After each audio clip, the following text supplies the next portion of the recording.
Marko Grujic's January 2016 switch to Liverpool saw Reds boss Jurgen Klopp make a personal phone call to the young Serb, convincing him to join the Anfield Giants. If the German was watching this FA Cup tie from his Merseyside home, he would have been intrigued by his young protégé's performance. Ultimately, though, Grujic's display for Cardiff City showed he still has a long way to go before he can be considered for first-team duties at Premier League level. He is a man capable of starring on the biggest stage, but on this evidence, it's a way off. That might seem harsh given he was up against a stellar Manchester City side. But City's passing masterclass left Grujic all at sea. Pep Guardiola's superstars showing both him and Klopp that he still remains very much a work in progress. Much is expected of Grujic in the Welsh capital, his lone arrival at Cardiff seen as a big plus for Bluebirds boss Neil Warnock as he looks to secure championship promotion. After appearing in the goalless draw at Sheffield Wednesday, this was the 21-year-old's home Cardiff debut, and as they come, it didn't get much harder than facing a side of the caliber of City. Away boss Guardiola certainly wasn't taking it easy on the hosts. Grujic facing a high-quality midfield three of Fernandinho, Ilkay Gundogan and the elusive Kevin De Bruyne.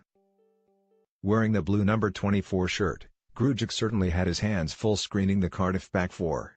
Indeed, his initial job looked to be a man-marking job on Gundogan. Wherever the German went, Grujic went too. But he was turned far too easily by the former Borussia Dortmund man early on. Gundogan's shot was saved, but it laid the platform from which De Bruyne gave City the lead with a low free kick. There were positives. Grujic sprinting clear from De Bruyne and into space, only to lose possession and leave his team vulnerable on the counter. It summed up what, on the whole, amounted to a mixed start for Cardiff's freshest face, in what was only his second game surrounded by new teammates. It was understandable Grujic searched for help from those around him. But in truth, the midfielder looked lost in Warnock's system, playing a peripheral role and proving unable to stop City's rapier breakaways on the counter-attack. De Bruyne, Leroy Sane and Bernardo Silva drove clear far too easily, though it was far from all Grujic's fault, the latter teeing up a simple header for Raheem Sterling as City went into the break 2-0 to the good. Sterling's goal ended this game as a contest, and the second period turned into a glorified training session for City.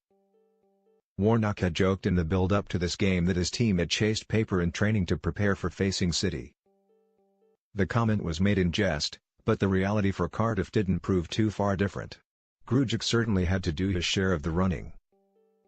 Sergio Aguero's half-time introduction didn't exactly make things any easier, and while Grujic continued to give everything, he was unable to stem the flow of City's attacks. Cardiff, to their credit, refused to go away.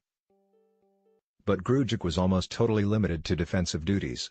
In time with Cardiff he will surely offer more going forward, it's just that here,